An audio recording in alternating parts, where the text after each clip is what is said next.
आज 26 जनवरी को 72वां गणतंत्र दिवस के उपलक्ष्य में नागराकटा के तृणमूल दल द्वारा राष्ट्रीय झंडा फहराया गया। साथ ही इस अवसर पर नव घोषित तृणमूल जलपाईगुड़ी कोऑर्डिनेटर अमरनाथ झा को नागराकटा के तृणमूल कार्यालय में संबर्धना दिया गया। इस कार्यक्रम में उपस्थित थे जलपाईगुड़ी जिला परिषद सदस्य गणेश उरांव, नागराकटा ब्लॉक प्रेसिडेंट मनोज मुंडा, तृणमूल युवा प्रेसिडेंट गोविंद लामा, असितवा बोस, धीरज राय आदि।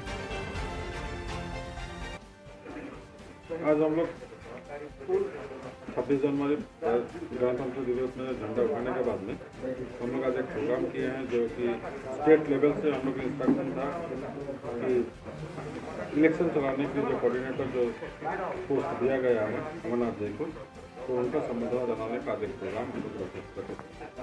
अच्छा, अमरनाथ झा के नेतृत्व में पहले भी विधानसभा चुनाव आप लोगों ने जीता है। इस बार उनको कोऑर्डिनेटर बनाए जाने से आप लोगों को कितनी खुशी है और कितना उम्मीद है विधानसभा को लेकर? देखिए, मैं इतना जानता हूँ कि अमरनाथ जी को जो अभिज्ञता है इलेक्शन चलाने के लिए, मैं उम्मीद रखता हूँ और मैं 100% उम्मीद रखता हूँ कि उनके नेतृत्व में यहाँ पर हम लोग जीतेगा। और उनके ब्लॉक प्रेसिडेंट के समय में मैं देखा कि हर लेवल में, जैसे कि आप MLA इलेक्शन में MLA जीता है, पंचायत इलेक्शन में हम लोग जिला परिषद